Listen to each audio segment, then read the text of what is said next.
pessoal, sejam bem-vindos ao AçãoCast, o podcast do portal Ação Cristã. Eu sou a Sara. Eu sou o Alexandre e a gente quer agradecer você por estar nos acompanhando aí. Queria que você curtisse o nosso canal, Isso mesmo. compartilhasse nosso canal, né, Sara? E compartilhar para um amigo, manda esse link para alguém. Dizer de onde você está falando, de Ribeirão Pires. Legal. Hoje nós temos o prazer de receber aqui, né, o apóstolo Wagner Barreto Filho, Isso né, mesmo. presidente da Igreja Manancial de Vida de Ribeirão Pires, o marido da Cristina, pai da Laís, Do pai do Vitor. Vitor, né, o meu primeiro pastor. E o meu primeiro pastor também. Ficha técnica completa. Quase, na verdade. Quase completa. Vim aqui para somar e tentar, de alguma maneira, produzir algum benefício, alguma bênção para a nossa vida e para de vocês que estão conosco. Amém. Pastor, vamos começar com uma pergunta polêmica. Ih, meu Deus. Quem é o Wagner Barreto? Eu ainda estou tentando descobrir. É que nem nós, então. Todo dia é uma procura, né? Todo dia a gente cavoca para dentro, a gente entra para dentro e quando a gente pensa que já conheceu, quando a gente pensa que já sabe, como já foi dito por algum sábio aí, a gente vê que não sabe, né? A gente só descobre que a gente sabe menos do que a gente imaginava. E a verdade é que, assim como a gente sabe pouco dos outros, nós também sabemos muito pouco de nós. Mas a vantagem é procurar, a vantagem é entrar para dentro, a vantagem é mergulhar mais fundo, porque não só o reino, né? Deus disse que o reino de Deus está dentro da gente, né? Muitos vão dizer, ó, tá ali, tá lá, e as pessoas vão sair procurando. Mas não é só o reino que está do lado de dentro, né? Tudo está do lado de dentro, né? Deus já nos fez inteiros e tudo que a gente precisa e tudo que a gente vai precisar já está dentro. Então a gente tem que procurar lá dentro, né? E a gente tem essa dificuldade de ir para dentro. A gente vai para fora e a gente vai para longe. A gente gasta tanto tempo se preocupando com os outros, com outras coisas, e menos tempo olhando para dentro de nós. Então eu estou me descobrindo. Não sei, não sei. Eu acho que vocês podem também me ajudar nisso, né? Quem é o Wagner, Pouco, hein? né? Quem é ele? Eu só posso dizer que eu me vejo alguém um pouco melhor do que ontem. Eu me vejo alguém um pouco melhor do que a semana passada, alguém um pouco melhor do que o mês passado e alguém, assim, contente com isso, né? Mas não satisfeito. Eu quero terminar essa carreira aqui na Terra, como disse agora há pouco antes aqui o Alexandre, né? Como um peregrino, eu quero terminar essa minha peregrinação e eu não sei quanto tempo eu tenho pela frente, né? Eu me lembro que eu fui fazer um trabalho missionário no Nordeste e nós somos no sertão de Pernambuco, onde nós temos uma igreja hoje. Um lugar muito, muito distante assim do centro de Recife. E nós somos num bairro, vilarejo eles chamam lá, mais distante ainda do centro. E o centro, para você ter uma ideia, tinha 1.200 pessoas. Nossa. Então imagina o vilarejo. Lá no Juda perdeu a meia. Era uma casa a cada 5 quilômetros, Nossa. mais ou menos. Nós chegamos na casa de uma mulher chamada Argentina. E ali fomos bem recebidos, pessoal simples, mas muito anfitrião, muito cuidadosos, nos oferecendo o que de melhor eles tinham, sem eles saberem que o melhor era a própria anfitrialidade deles, né? Nos acolher. E aí eu perguntei para a dona Argentina, né? Eu olhei para ela assim e fiz um pensamento de mais ou menos quantos anos ela devia ter, né? E não se deve perguntar a idade para mulher, mas eu fui estúpido, né? E fui perguntar um nome para ela, mas ela foi sábia demais na resposta que ela me deu. Eu perguntei, dona Argentina, quantos anos que a senhora tem? E ela me disse assim, olha, pastor, eu não sei quantos anos eu tenho. Eu só sei quantos anos eu já tive. Nossa. E aí, aquilo, pau, entrou em mim. Falei, pô, é verdade, ninguém sabe quantos anos tem, né? A gente só sabe quantos anos a gente já teve. Então, seja quantos anos eu tiver para frente, aí eu quero me conhecer mais, eu quero me descobrir mais. E uma definição de quem é o Wagner é esse que procura, é esse que quer encontrar e quer vir para fora, né, um pouco melhor assim, para se relacionar com pessoas e servir a Deus, né? Porque a gente tem essa responsabilidade. A gente sabe que muitas pessoas olham para nós e, e se eu tivesse feito isso antes, eu acho que eu teria prejudicado menos os meus relacionamentos. Então, acho que, não sei se eu chovi no molhado, Perfeito. mas é o que eu me vejo, como eu me vejo. Que bom, então que você tá se vendo melhor, né? Isso é bom, né? Quando você. Pastor, é, a gente vê que você é intenso, assim, né? Na sua vida com Deus. Isso é uma característica sua marcante. Uma definição do Wagner pelo Alexandre. Cara, Intenso. a gente tava falando outro dia aqui, né? Toda palavra que você pregava parece que era a última mensagem. Última mensagem. Né? Então você é uma pessoa que se entrega mesmo naquilo que faz pra Deus. E eu lembro de mensagens suas assim, muito, muito impactantes, né? Que bom. E como é que se deu assim a sua conversão, né? Como é que tudo começou assim no caminho de Deus, quando você se converteu? Como é que foi a sua conversão? Fala pra nós. Bom, assim, no ano de 93, na verdade 92, então, eu vim passando por um processo de insatisfação pessoal, né? Legal. Eu já não encontrava mais alegria nas coisas que eu encontrava, nas coisas que eu fazia, com quem eu convivia. E então eu comecei assim, de 92 para frente, eu comecei a mecanizar as coisas. Então, eu já ia para os mesmos lugares, já fazia as mesmas coisas, mas não mais com alegria, não mais com contentamento. Mas eu ia, era tudo que eu sabia, era tudo que eu conhecia, era tudo que me foi oferecido, né? E eu caminhei assim durante um ano, 92 a 93.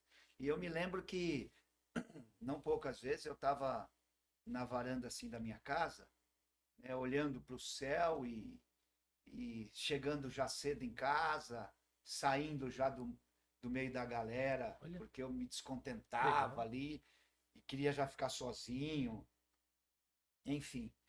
E aí eu olhando para o céu e me questionando minha vida, a infelicidade, a insatisfação, o vazio no meu coração. Mas no outro dia, vamos lá para as mesmas coisas, vamos lá tentar preencher esse vazio existencial né, e ainda fiquei um ano nessa atitude de vida, né? E no dia 20 de agosto de 93 eu tive um acidente de moto. 93. 20 de agosto de 1993. Então. Eu estava indo até Mauá Nossa. e no acidente de moto eu quase perdi a minha perna, foi um acidente muito ruim, fui para o hospital e a minha mãe trabalhava no hospital nessa época e alguém lá no hospital da junta que me atendeu conheceu a mim, né, e disse, olha, é o filho da Judite, que trabalha conosco aqui no hospital no berçário e tal. E aí optaram em não fazer o que eles iam fazer na ocasião, que era amputar a perna. Meu Jesus. Porque eu caí num lugar de muita terra e entrou muita terra, muita sujeira, e eu tive fratura exposta da tíbia e do perônio. Foi um rasgo muito grande, que eu não posso mostrar agora, porque eu teria que ficar aqui sem calça. Certo. Mas acredite nisso, que foi um rasgo muito grande. E aí, quando falaram que eu era o Wagner, filho da Judite, então eles optaram em tentar dar uma chance, em tentar Deus é bom, recuperar, né? e lavaram, fizeram uma lavagem, colocaram no lugar, fizeram uma tração, que é alguns procedimentos médicos aí, e me levaram para o quarto. E aí, na primeira noite que eu fiquei no quarto, eu não dormi, que eu me lembrava do acidente, e aí eu acordava, começava a cochilar e acordava no acidente, né, meio apavorado. Mas, do segundo dia para frente, eu fui vencido pelo cansaço e eu dormi. E nesse momento que eu dormi, eu tive um sonho. E eu sonhei com 3 mulheres.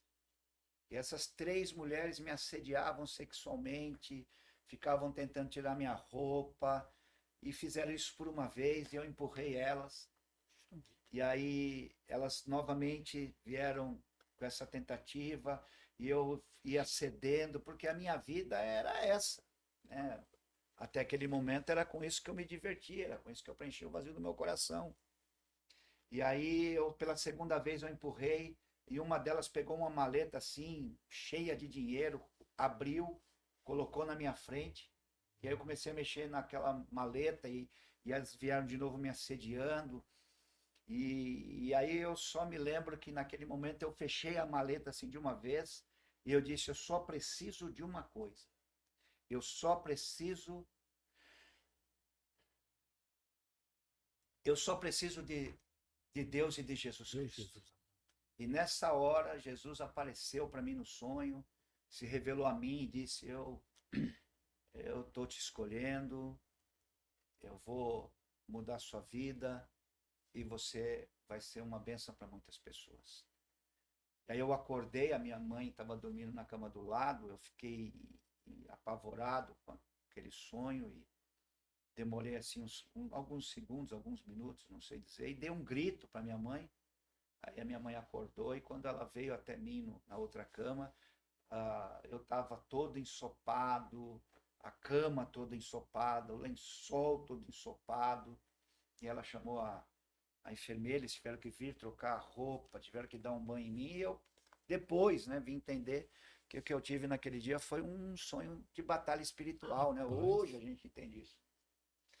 E a minha irmã, a minha mãe, mais a minha irmã, ela tinha um conteúdo de fé, né? Eu nunca tive, até aquele momento, conteúdo de fé, nunca tinha ido frequentar nada, mas a minha irmã sim, minha irmã tinha lá um conteúdo de fé, que ela tinha e ela estava sendo preparada para se tornar uma sacerdotisa dentro daquilo que ela acreditava.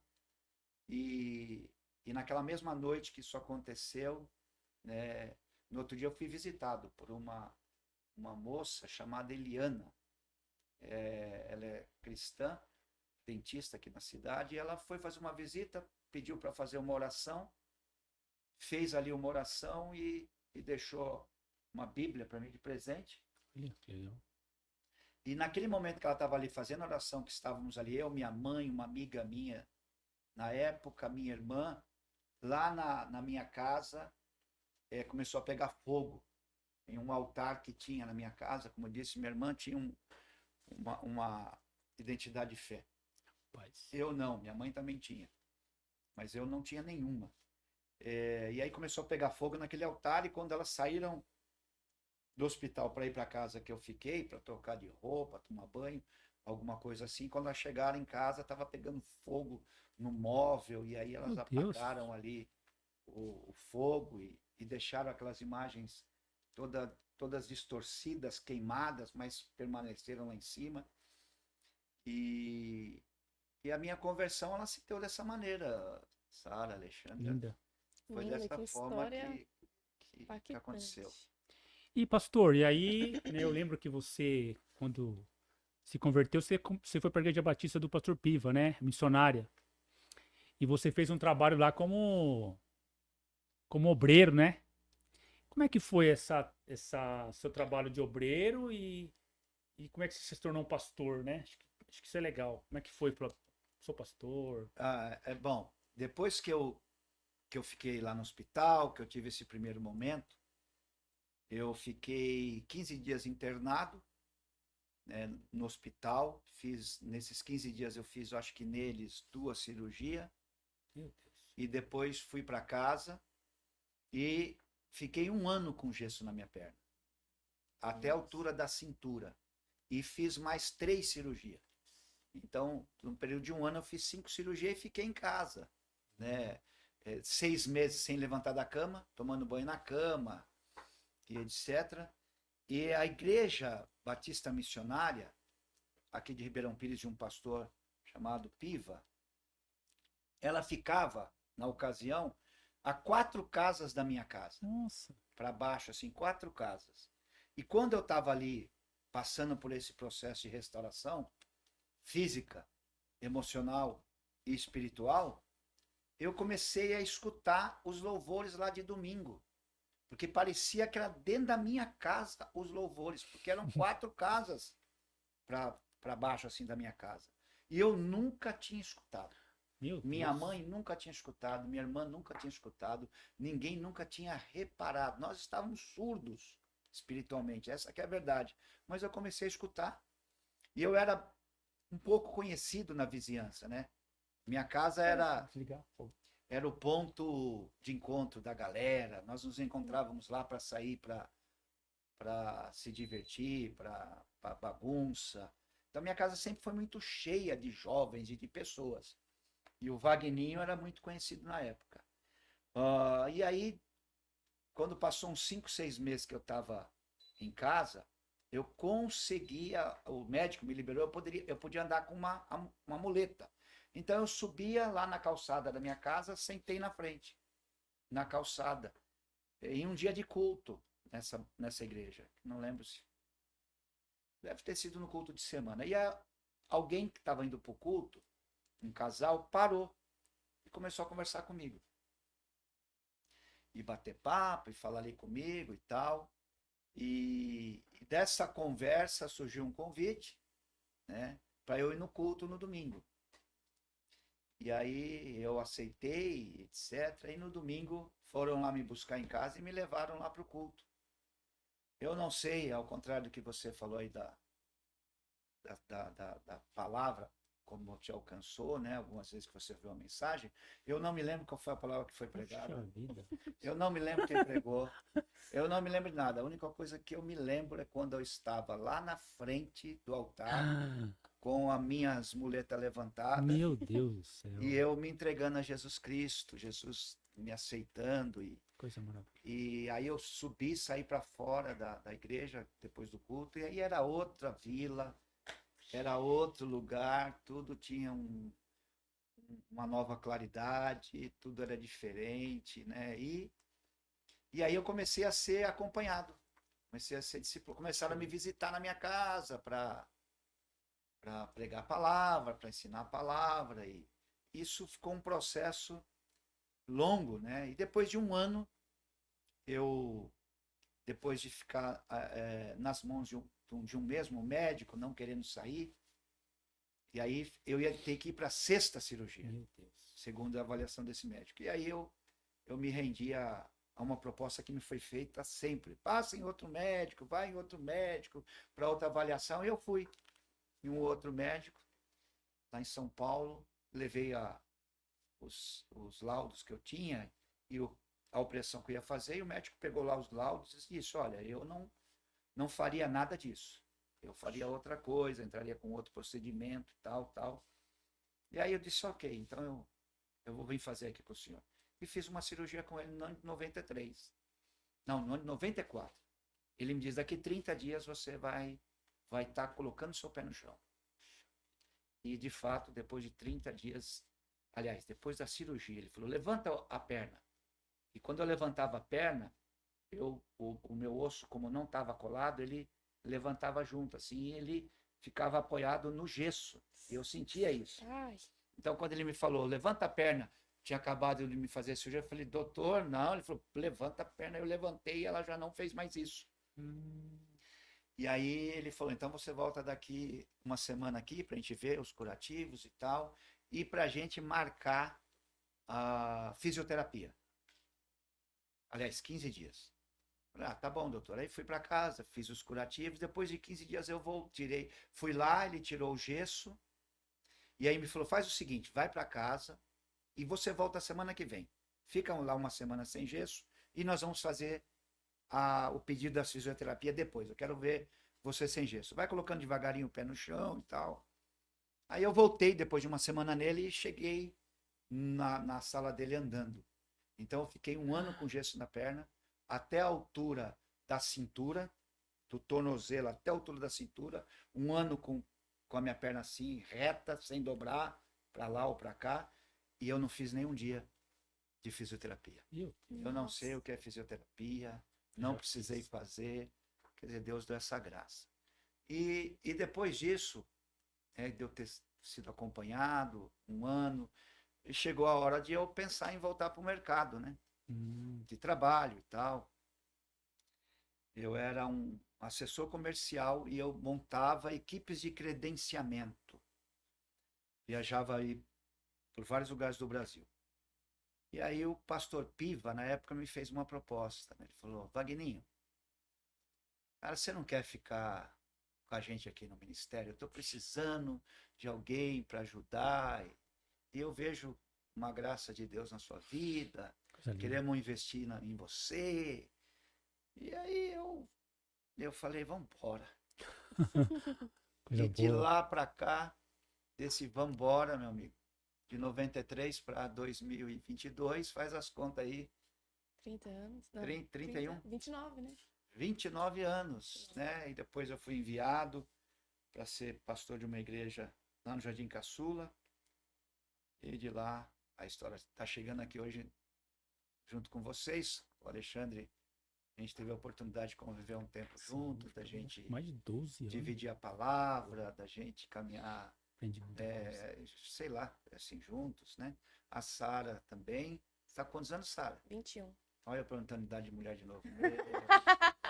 Mano, a Sara pode, né? Tá vendo como eu preciso mergulhar para dentro de mim para vigiar nessas Que coisas isso, aí? apóstolo. Mas então a Sara, 21? É. Pois é, então, a Sara era bebê, né? Quando você foi pra Manancial. Quando eu fui à igreja que ela já frequentava, e aí a gente, pela bondade de Deus, fomos acolhidos ali como pastor e a história segue até aqui.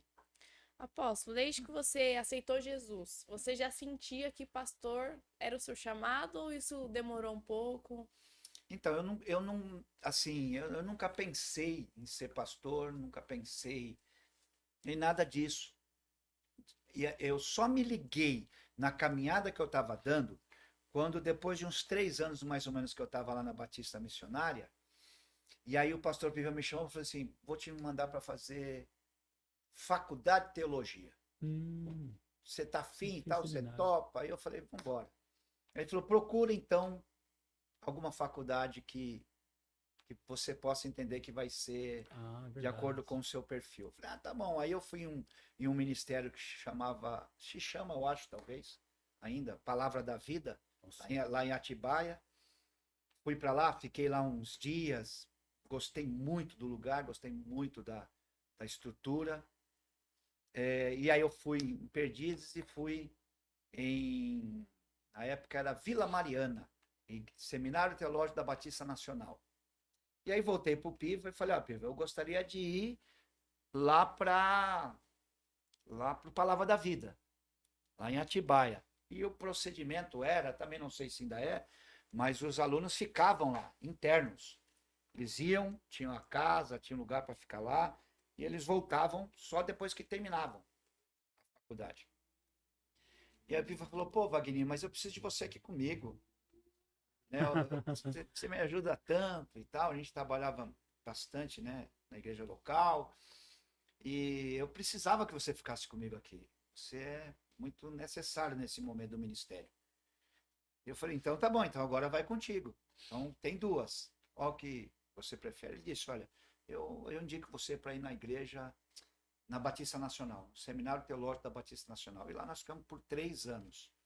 E primeiro dia de aula, que é a apresentação, todos os alunos, eu estava ali no meio daquele povo, e aí teve o culto, e no meio do culto, assim, eu olhando, né, para todos ali, eu creio que foi Deus, não creio que foi a minha mente, o meu pensamento, mas eu assim pensei, quando foi que você se imaginou em estar nesse meio? Meu Deus. Quando foi que você pensou algum dia em fazer parte desse grupo de pessoas?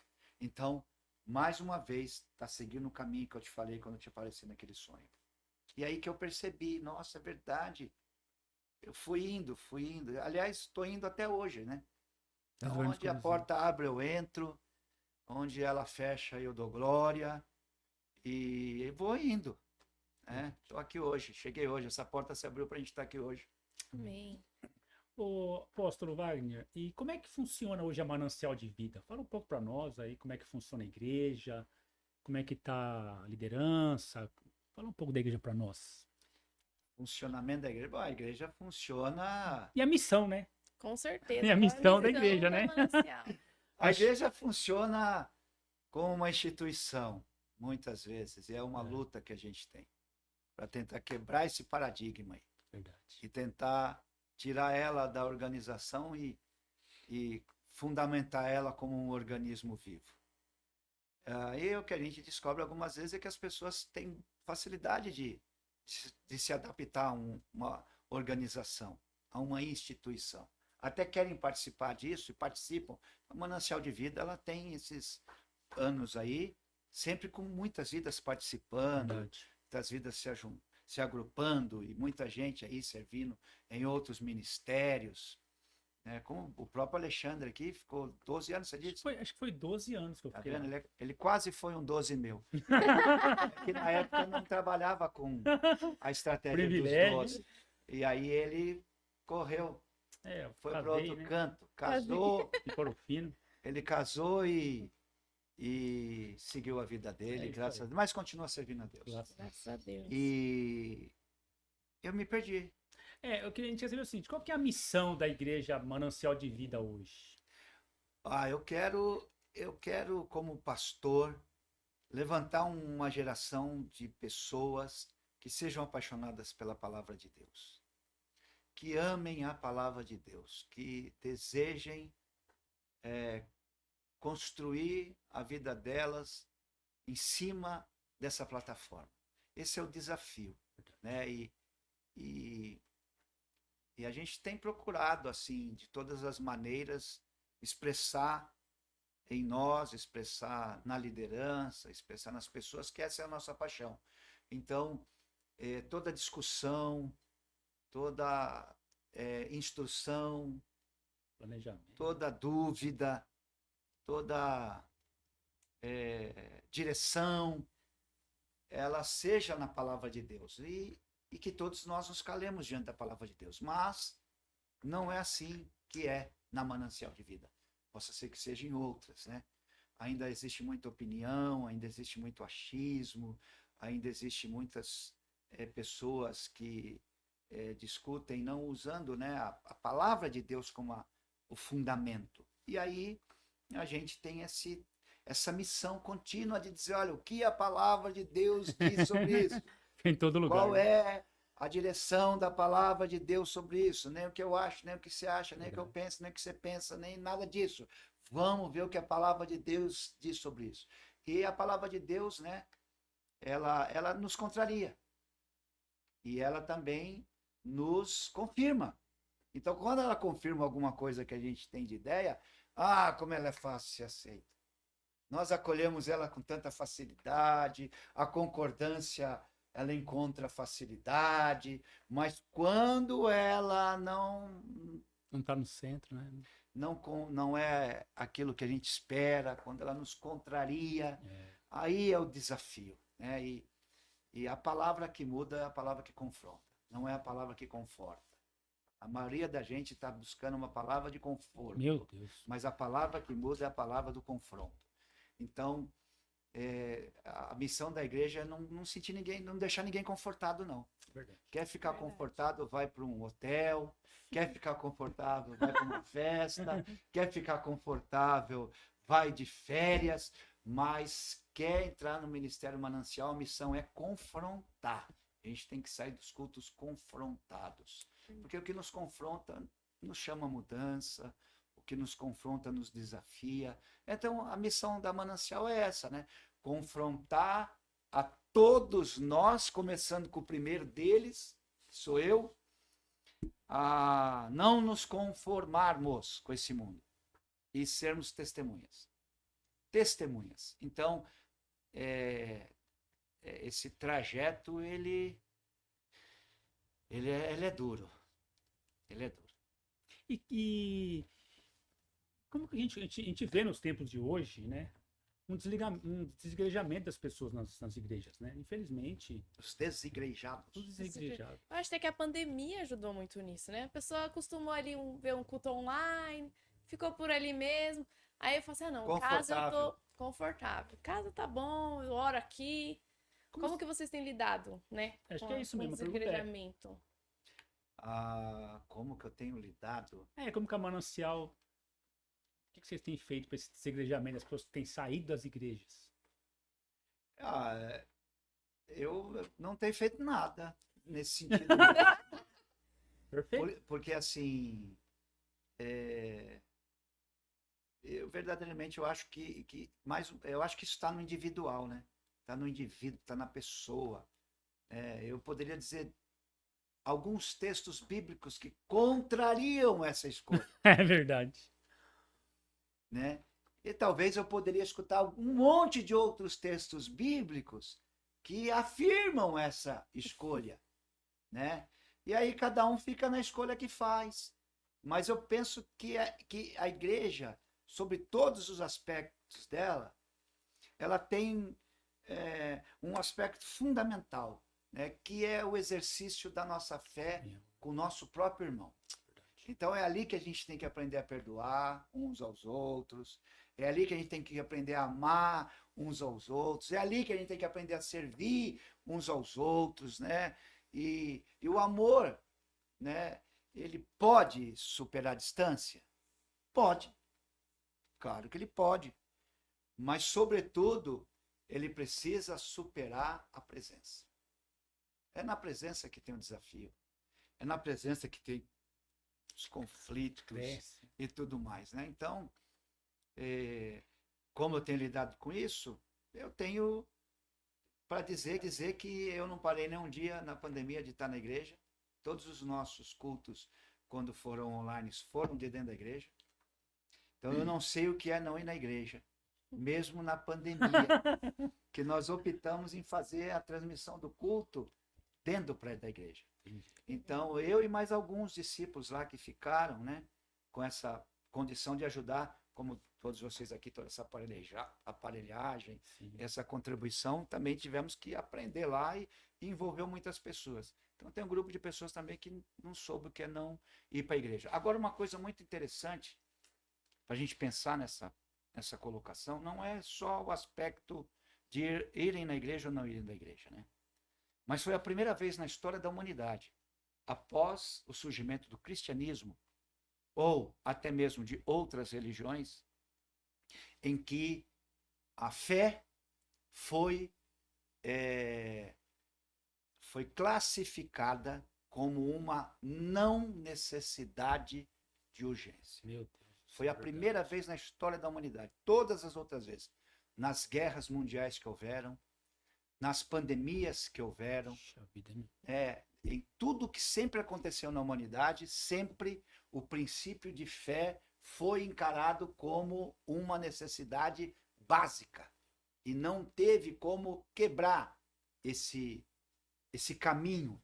As pessoas corriam para serem acessadas em seus grupos de fé.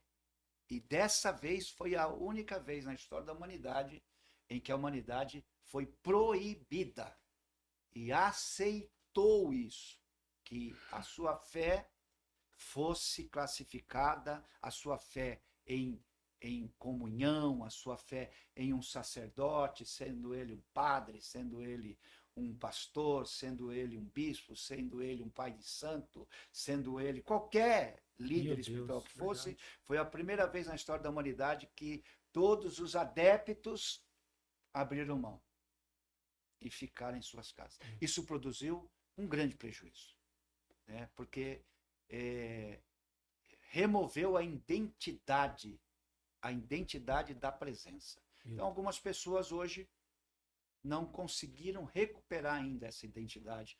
Na verdade, talvez algumas delas descobriram que elas nem tinham, né? Não se identificavam de fato, né, com alguém, com um lugar e etc. Então, é muito relevante a gente pensar nisso, né? Que geração é a nossa, que fé que nós temos, até onde vai essa fundamentação e o que a gente consegue de fato suportar. E aí, como cristãos, a gente tem que voltar para uma revelação da palavra de Deus, né? Quando a gente olha para o início da igreja cristã em Atos dos Apóstolos, e quando a gente olha para o final da igreja cristã na Terra, no livro do Apocalipse, a gente percebe que ela vai terminar como ela começou.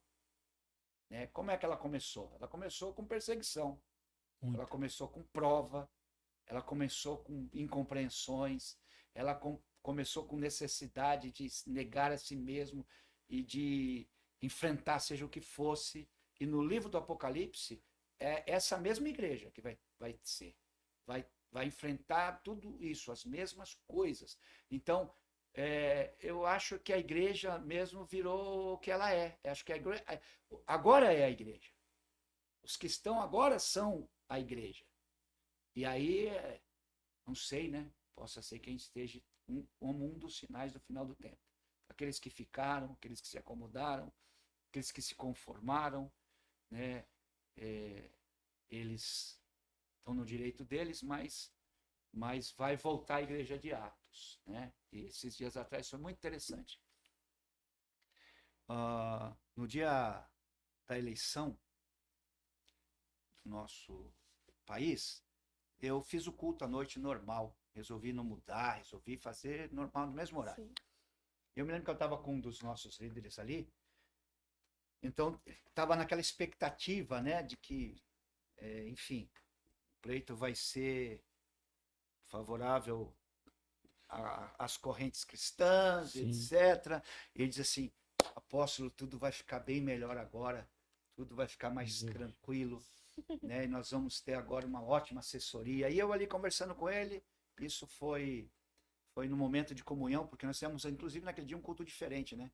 Foi culto de ceia. Foi a primeira vez que nós enchemos a igreja com mesas. Legal. Cada um trouxe um prato, cada um trouxe um suco, e o pessoal foi chegando para o culto, e quando chegou tomou um choque, porque não tinha culto. Na verdade, era um momento de comunhão ali. E aí teve uma palavra, teve adoração, mas a estrutura da igreja foi modificada. E eu estava na mesa com ele conversando. E eu pensei assim com ele, eu não sei, né? Porque olhando para a Bíblia, assim, a igreja nunca cresceu em tempo de facilidade. Nunca. Ela nunca cresceu quando tudo ficou bem. Bom, e aí pensei, guardei comigo. Estava no meio do culto, vendo a aflição de todos os irmãos, né, meu? Difícil. Vai ser, já deu, não deu. Perguntei, galera, faz o seguinte, vai. Qual é o resultado? E aí falaram o resultado, né? Eu aprumei, né? Decepcionou? Sim, eu tinha outra expectativa, né?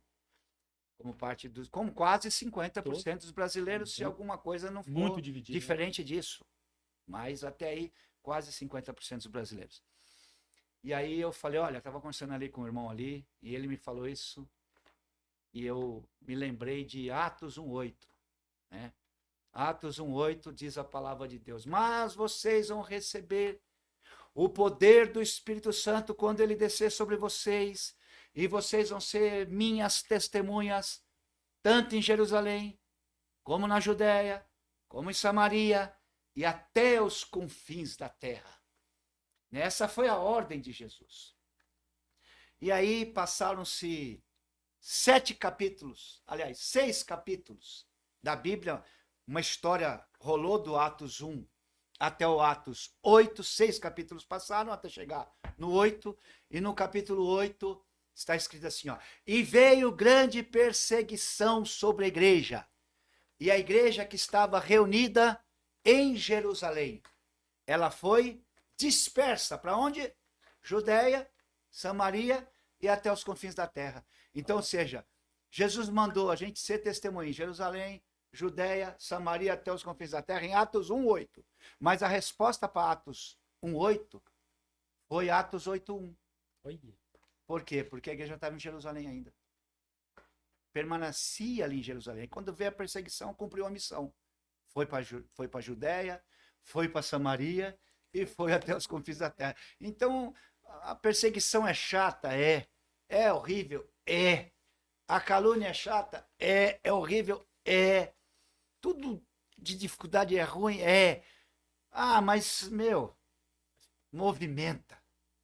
Né? Nesse lugar, ninguém fica do mesmo tamanho. Ou você cresce ou você é massacrado. Agora, o lugar da morbidez, o lugar da tranquilidade, é o lugar que acomoda.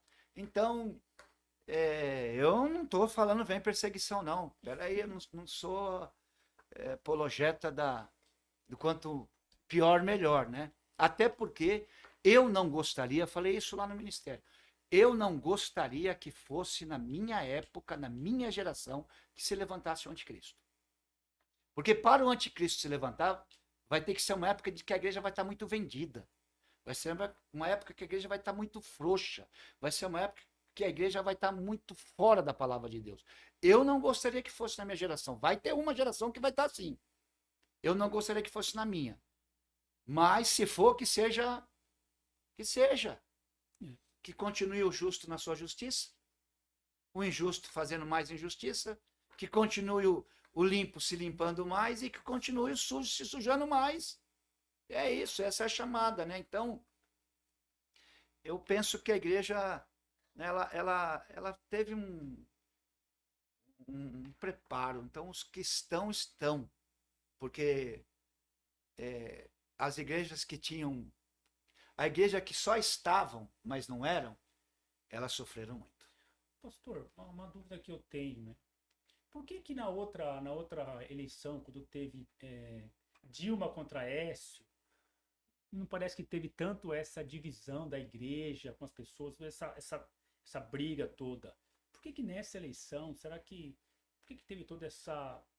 Acho que teve muita briga, né, entre esquerda e direita, enfim, claro que a igreja fica do lado da direita, que é seus princípios e valores. Mas por que você acha que teve toda a igreja se envolveu tanto nessa vez?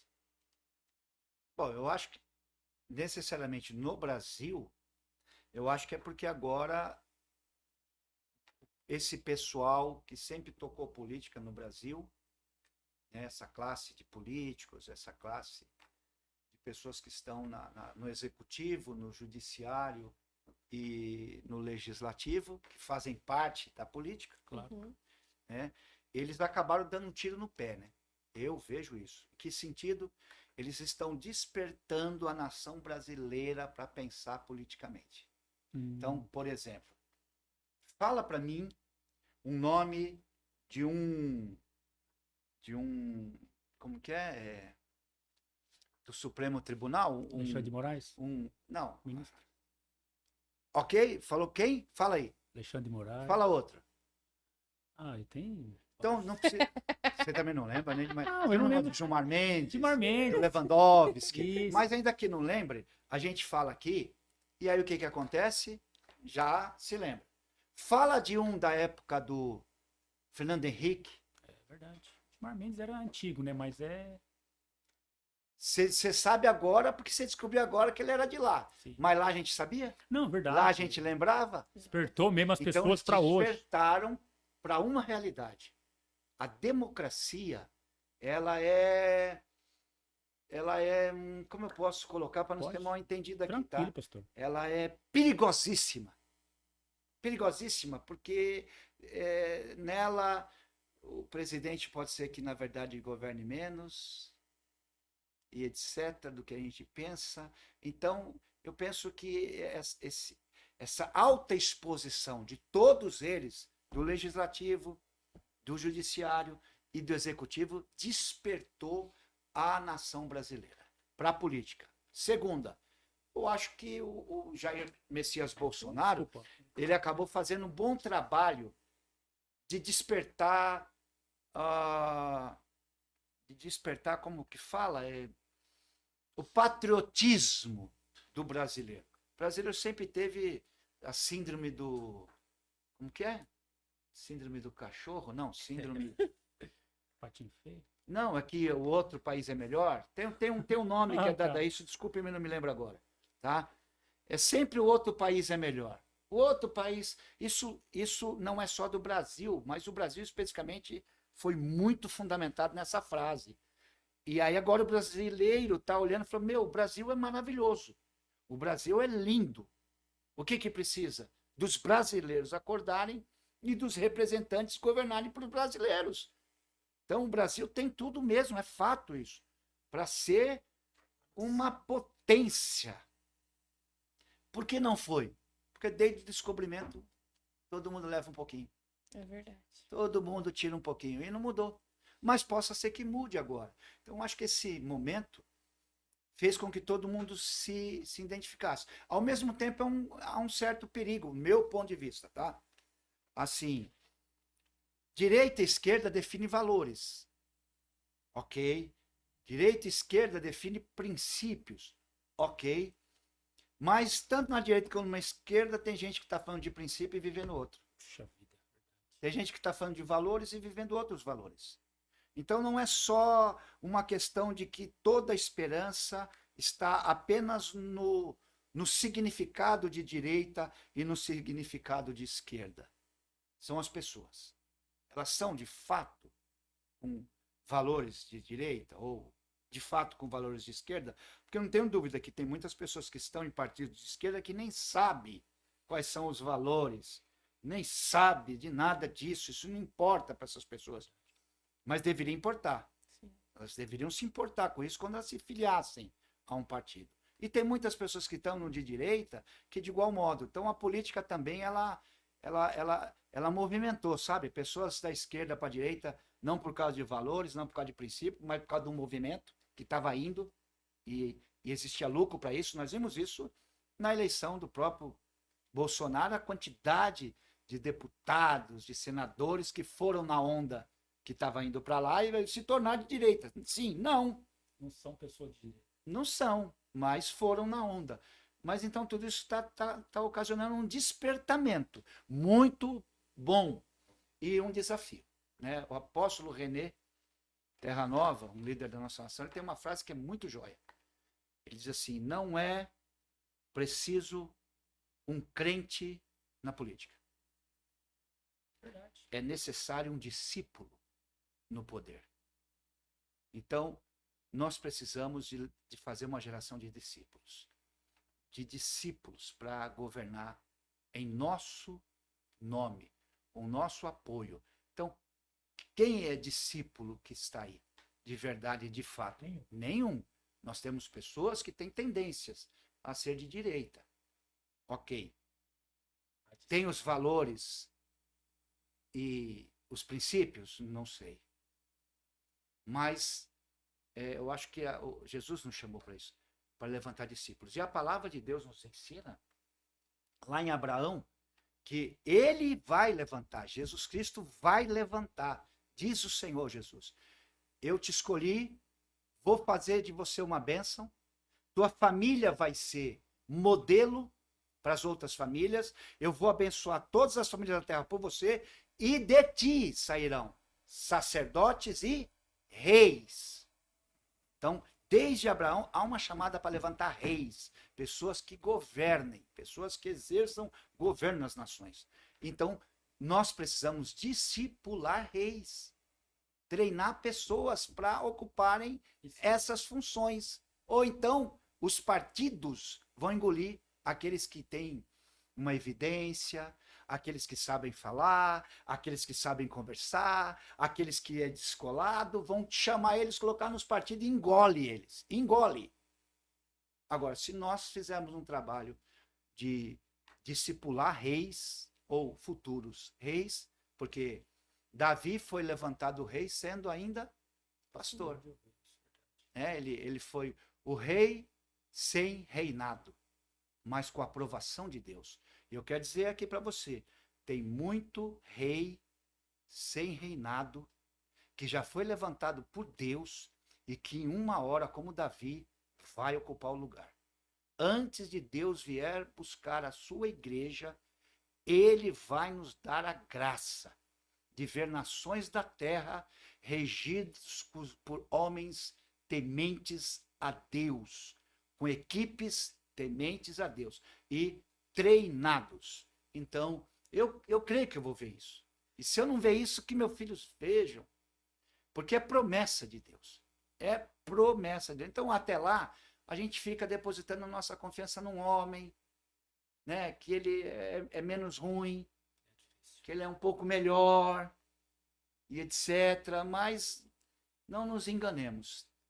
Tanto de um lado como do outro lado, ainda está longe de ser o que Deus quer. Apóstolo, você falou sobre geração agora, né? Vamos falar sobre seus filhos. Eu vejo que o Vitor já começou a seguir seu caminho. Como que foi para você a criação de filho de pastor? Que a gente sabe que tem gente que acha que é difícil, Pra você, como que você lidou com isso? Coitado dos meus filhos. Por quê? Porque eu estava bem menos fundo em mim mesmo quando eles nasceram. Eu estava bem mais raso, como Wagner, e então imagine as funções do Wagner na época e as novas, né? Que era de ser pai. E de certa maneira eu fiz coisas certas da maneira errada. Mas Deus foi muito bom comigo, sempre foi muito bom comigo e guardou meus filhos, não do mal, o mal os atingiu, o mal os acessou, mas os guardou no sentido de fazer com que eles tivessem as experiências que eles precisavam ter e, ao mesmo tempo, verem que realmente a vida que a gente sempre preservou dentro de casa, né? Na nossa família, que o que a gente era lá na igreja, a gente também era em casa, procurava ser, né? Sempre. Então eles tiveram essa referência, né? E eles hoje aí estão seguindo Jesus. O Vitor, recentemente aí, né, ele teve um despertamento por vontade própria e vai casar agora em abril do ano que vem com a Bruna. E eles estão aí exercendo o ministério de jovens dentro do ministério lá Manancial de Vida. E tem sido uma grande bênção. Minha filha também é uma linda, maravilhosa mulher e também tem crescido espiritualmente na presença de Deus. E a Cris me aguentou. Isso foi a que mais me aguentou. Esses 20... Peraí. Ela vai ver.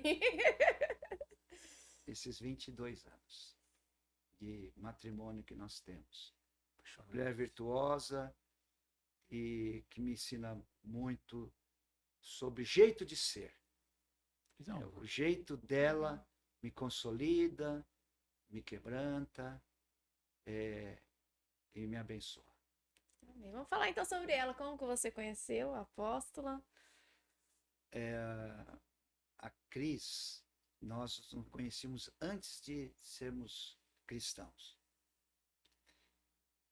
Toda aquela história da minha conversão, eu já tinha um relacionamento com a Cris. Quando eu caí de moto, eu já tinha um relacionamento com ela.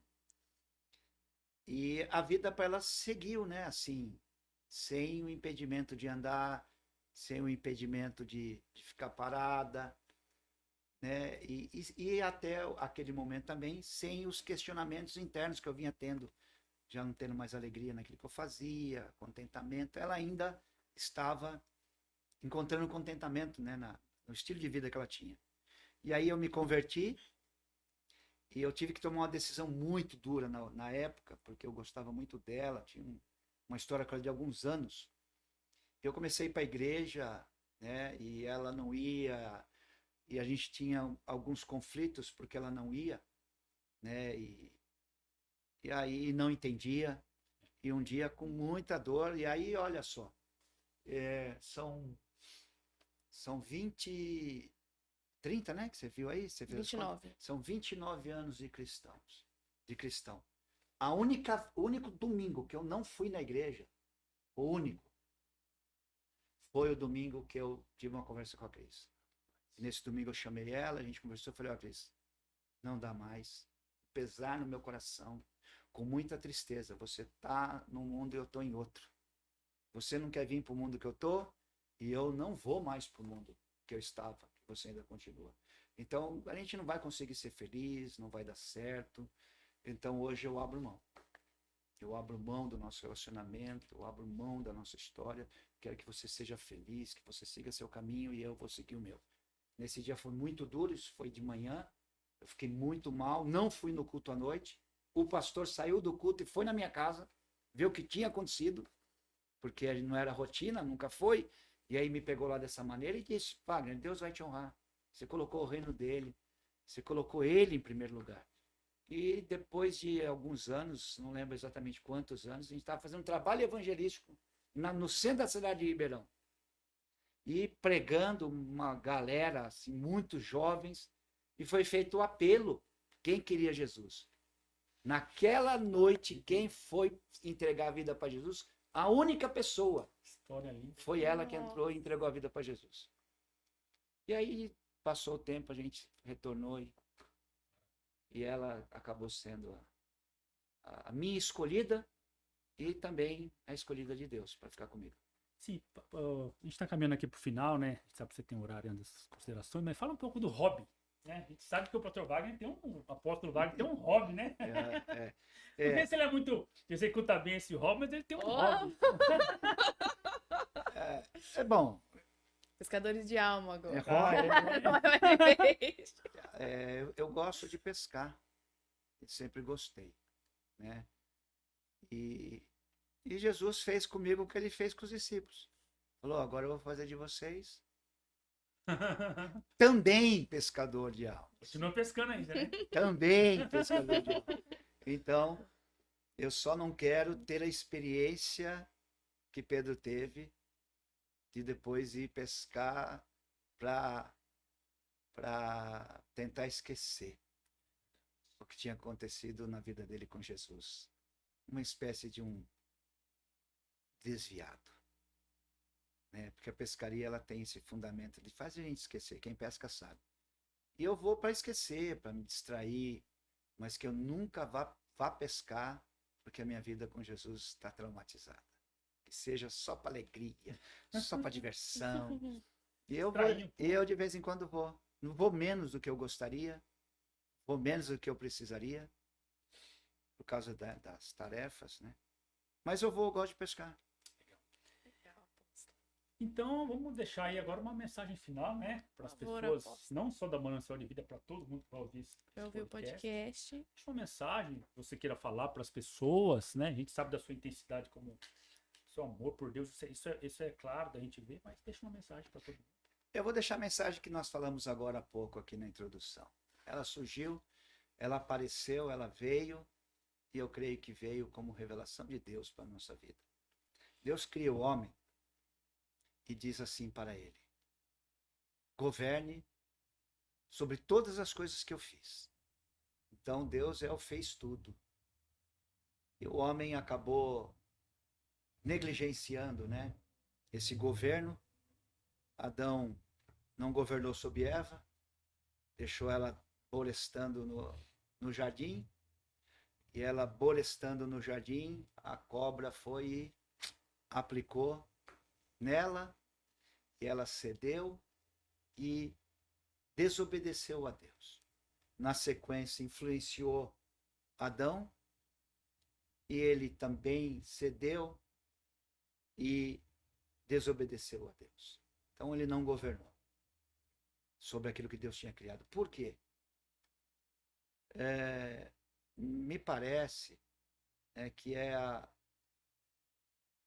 tentativa de Satanás até hoje, né? De tentar nos desviar da graça de Deus, da bondade de Deus, quer dizer, da presença de Deus, porque a graça de Deus até aquele momento nem ele conhecia, nem Adão e nem Eva. Porque quando Satanás pecou lá no céu, o que ele conheceu foi o juízo. Ele pecou e na sequência veio o juízo de Deus. E quando Adão e Eva pecam, Deus revela uma face dele que ninguém conhecia, nem os anjos que permaneceram fiéis, nem os anjos que não permaneceram fiéis. Deus revela no ato do pecado do homem uma face dele, a face da graça. Deus olhou para o homem com graça, mesmo diante daquilo ali. Eu fico imaginando que Satanás pensava a conclusão dele. Agora, Adão e Eva desobedeceu como nós desobedecemos, e agora eles vão ser expulsos para nunca mais voltar para a presença de Deus. Mas para com o homem foi diferente. Deus demonstrou graça. E para com o homem, até os juízos de Deus são cheios de misericórdia. Para conosco, até os juízos de Deus são cheios de misericórdia. Pensa comigo. Nos parece, rasamente, que foi muito rude, muito ruim, muito pesado Deus ter expulsado Adão e Eva lá do jardim, lá do paraíso. Não é isso? E ter colocado 2 anjos lá dentro. Aliás, 2 anjos na porta, para que eles nunca mais, para que eles não voltassem para lá. Pode nos parecer rude, muito juízo pesado. Mas não foi graça. Juízo seria se Deus tivesse deixado os 2 lá dentro e eles saído lá de dentro. E colocado 2 anjos lá na porta. Vocês não saem nunca mais daí. Vão viver eternamente sem a minha presença. Mas os juízos de Deus para com o homem, pedi para gentilmente empurrando ali para a Sara atender minha esposa. Ih, ela desligou. Já me ligaram algumas vezes. Até o juízo de Deus para conosco são cheios de misericórdia. Então Deus colocou o homem para fora do jardim, mas foi com ele para fora. Caminhou com ele fora do jardim. O juízo era Deus trancar eles lá dentro sem a presença. Puxa, é verdade. O que é um jardim sem Deus? Era Deus que fazia a diferença naquele jardim. Então, Deus nos criou para governar. Nós quisemos fazer. E agora Deus fala para a gente, agora vocês vão fazer, vocês vão trabalhar. Só que eu vou governar. Então agora a ordem é, faz e eu governo. Executa e eu governo. Não pensa que é você. Não pensa que é seu braço forte. E para nós hoje, eu vou dar aqui uma ideia de como eu, Wagner, vejo dízimo. Quantas árvores do jardim Deus disse não coma? Ela é minha. Todas as outras, sei lá, eu não sou botânico. Mas quantas são as árvores frutíferas que existem no Éden? É muita árvore, não é? E Deus disse, fica com todas elas. Todas elas são suas. Só que essa é minha. Essa não é sua. Está aí, mas é minha. Quando Deus restaura o homem, ele implanta dízimo com essa realidade. Tudo é seu, mas essa parte é minha, não mexe nela. Então, quando nós tocamos naquilo que é de Deus, nós voltamos à mesma ação do Éden. E tem muita gente comendo da fruta do dízimo, que é de Deus. Não vou arrancar dízimo aqui, não vou pregar oferta aqui, não, mas eu vejo dízimo assim. Então Deus de novo pede, não é porque ele precisa, é porque nós aqui precisamos entender. É tudo dele, para ele e para a glória dele. Então eu deixo essa palavra para nós, né? Deixa Deus governar agora, irmão. Faz tudo que você tiver que fazer. Executa tudo que você tiver que fazer. Seja o melhor que você possa ser. Mas cuidado com o orgulho, cuidado com a soberba, cuidado com a arrogância, cuidado com a autossuficiência, porque se a gente entrar nesse caminho, aí a gente fica também com o governo. E nós não conseguimos governar nada sem a presença de Deus. Obrigado por vocês terem me chamado aqui. É isso, eu que agradeço. Agradeço ao apóstolo Wagner, saúde da Igreja Manancial de Vida, que sempre nos abraçou, né, Li? O Li sabe muito bem disso. Nossa primeira igreja, hein? Nossa primeira igreja, então, assim, é com muita alegria, apóstolo, que a gente recebe aqui, né, Li? Queria agradecer, né, o apóstolo Wagner pelas sábias palavras aqui hoje, né? Foi um tempo precioso, né, para nós, foi mesmo, a história do pastor, tanta sabedoria, tanta vivência de igreja, né? A gente quer agradecer você, pedir mais uma vez que você curta o nosso canal aí, compartilha com as pessoas aí, né? Agradecer muito aí ao apóstolo Wagner por esse tempo aqui dele, né? Ele tá com o tempo aí apertado, verdade, né? Mas que Deus abençoe a todos aí, tá? Um abraço a todos. É isso.